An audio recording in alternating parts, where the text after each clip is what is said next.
Not merely peace in our time, but peace in all time. I speak of peace because of the new face of war. Total war makes no sense in an age where great powers can maintain large and relatively invulnerable nuclear forces and refuse to surrender without resort to those forces. It makes no sense in an age where a single nuclear weapon contains almost 10 times the explosive force delivered by all the Allied air forces in the Second World War. It makes no sense in an age when the deadly poisons produced by a nuclear exchange would be carried by wind and water and soil and seed to the far corners of the globe and to generations yet unborn. Today, the expenditure of billions of dollars every year on weapons acquired for the purpose of making sure we never need them is essential to the keeping of peace. But surely the acquisition of such idle stockpiles, which can only destroy and never create, is not the only, much less the most efficient, means of assuring peace.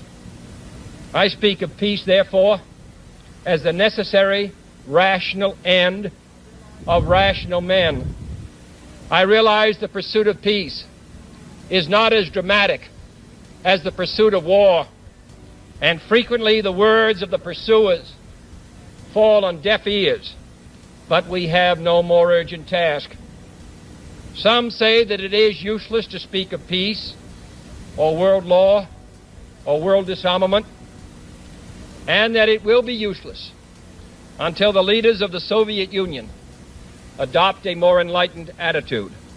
I hope they do. I believe we can help them do it. But I also believe that we must re-examine our own attitudes as individuals and as a nation, for our attitude is as essential as theirs. And every graduate of this school, every thoughtful citizen who despairs of war and wishes to bring peace should begin by looking inward, by examining his own attitude towards the possibilities of peace, towards the Soviet Union, towards the course of the Cold War, and towards freedom and peace here at home. First, examine our attitude towards peace itself.